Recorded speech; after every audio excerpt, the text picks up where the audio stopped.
সম্পূর্ণ নিরামিষ উপায়ে পটলের দোরমার রেসিপি আজকে চলো তোমাদের সঙ্গে শেয়ার করি। এখানে আমি প্রথমে পটলের ছালগুলো একটু পরিষ্কার করে নিয়েছি আর ভেতর থেকে দানাগুলো বের করে নিয়েছি।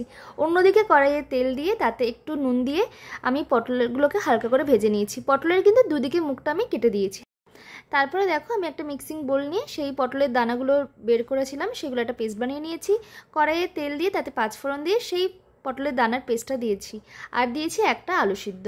এরপর সেটাকে একটু মিশিয়ে নিয়েছি আর তার সাথে আমি দিয়েছি গ্রেট করা পনির আর গ্রেট করা নারকেল।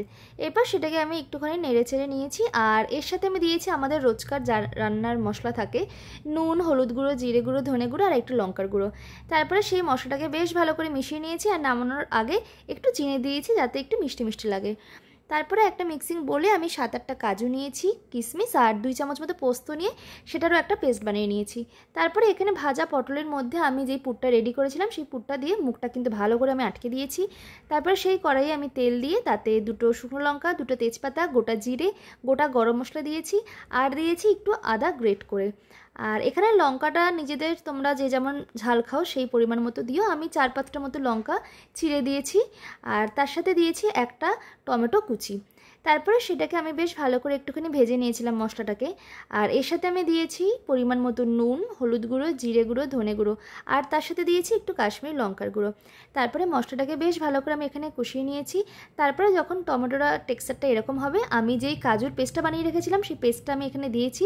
দিয়ে মশলাটাকে কিন্তু আবার ভালো করে কষিয়ে নিতে হবে। তারপরে আমি পুর ভরা পটলগুলো এখানে দিয়ে মশলার সঙ্গে ভালো করে আমি এখানে মিশিয়ে নিয়েছি আর মিক্সিং বাটি ধোয়া যেই জলটা ছিল সেই জল আমি এখানে অ্যাড করেছি। ঝোল তোমরা তোমাদের পরিমাণ মতো দিও।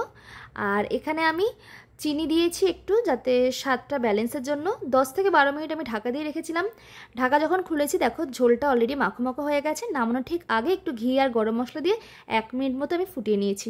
ব্যাস রেডি হয়ে গেল নিরামিষ পটলের দোরমা। আর কিসের অপেক্ষা, গরম গরম ভাতের সঙ্গে পরিবেশন করে নেও।